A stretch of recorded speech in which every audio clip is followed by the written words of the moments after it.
Hello,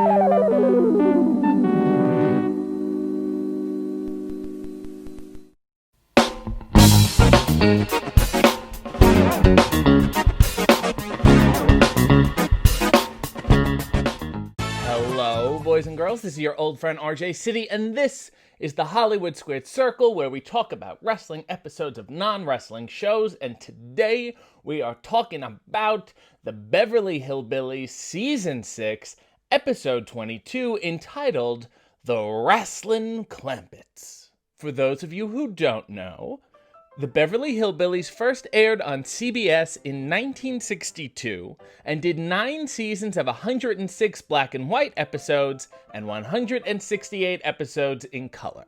Remarkably, 16 of its episodes still remain in the top 100 most watched shows in television history.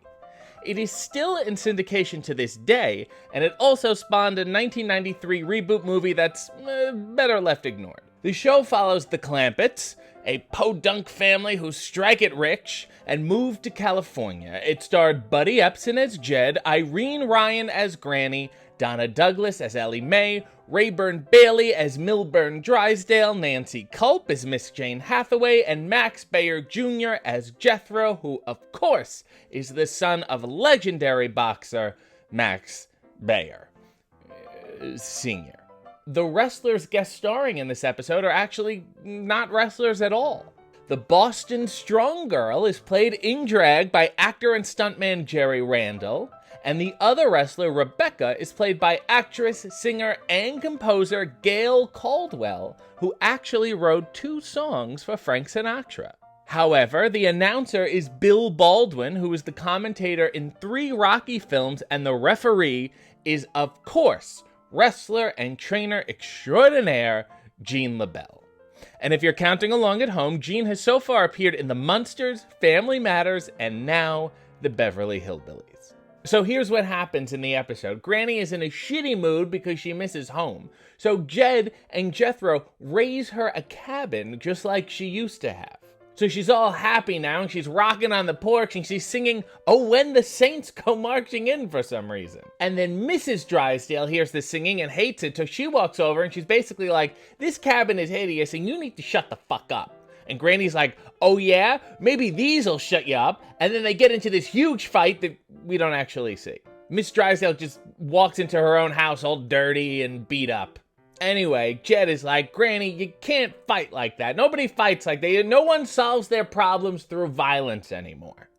And then Jethro's like, "Oh yeah? Take a look at this." So they all sit down and start watching wrestling on TV. The first wrestler to come out is called the Boston Strong Girl, which is this guy in a black wig, and all black, who has a skull on the back of their jacket and is whipping fans with a towel as they come out to the ring. Obviously an early influence on Shayna Baszler. The announcer tries to get an interview with her, but she just crushes the microphone with her bare hands. Best heel in the business. Her opponent is the ultimate babyface, Rebecca from Donnybrook Farms, which is definitely a hometown somebody needs to use again. Rebecca is all pretty and nice and happy and throws flowers to the audience when she comes out, and Granny's at home going, "This woman is adorable." And then they get Rebecca for an interview, and she's like, "I'm just wrestling so I can make enough money to pay off the farm from those mean old bankers because my mom is sick and my dad is crippled and it's all I know how to do." And Granny's watching at home going, "This woman is relatable and sympathetic."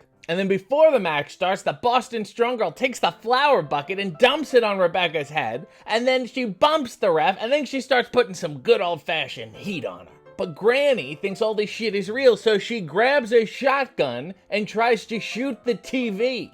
So the family's like, "What the fuck, Granny?" And she's like, "Well, we have to help her." And Jethro's like, No, don't worry. The arena is conveniently close to us." The Boston Strong Girl is still kicking the shit out of Rebecca and ties her pigtails to the bottom rope. Bumps the ref again, ties the ref up in the ropes, and there's no DQ at all. Granny's finally like, "Fuck this shit, Jethro, let's go." So the two of them hop into the jalopy and they hightail it to the arena.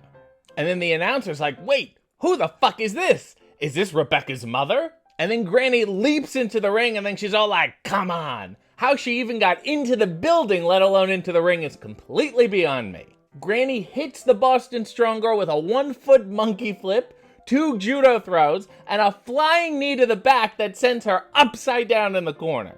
The Boston Strong Girl's all upside down and like, what the fuck was that? Then Granny grabs her in an airplane spin, dumps her down, picks her back up, and throws her over the top rope, and then they fade to black, and that's the episode. And I know what you're thinking, this is just like every wrestling sitcom episode ever where the characters are just playing wrestler for a day and then the next episode they completely forget about it.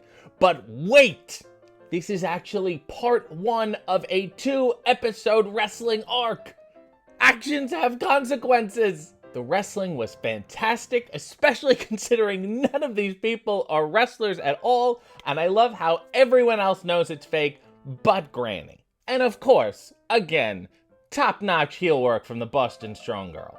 So join us again next week when I will recap the final chapter in the Beverly Hillbillies wrestling saga entitled The Great Tag Team Match. So that was the Rasslin Clampetts. This has been the Hollywood Squared Circle, and I have completely wasted your time. You all come back now. Do you hear? Guests of the RJ City Show, subscribe to his channel, follow him on social media, and buy his t-shirts at ProWrestlingTees.com/RJ City.